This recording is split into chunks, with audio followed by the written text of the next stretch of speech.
Sad ja ne snimam i čim krenem da snimam, ona će doći.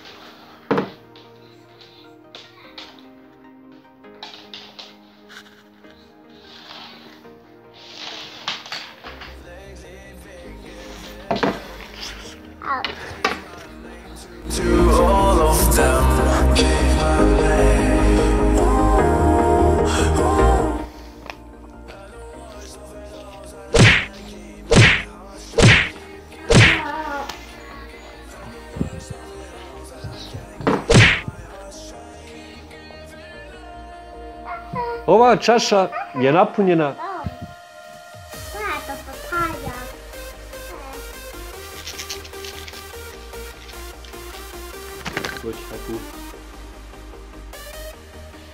tako vam je kad imate malo dijete, a pokušavate da snimite klip.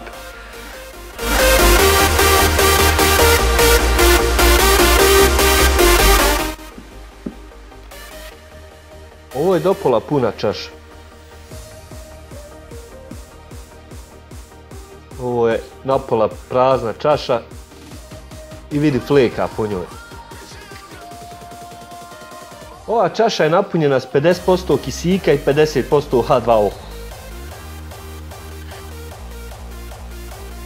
Ova čaša je napravljena veća nego što je trebala biti.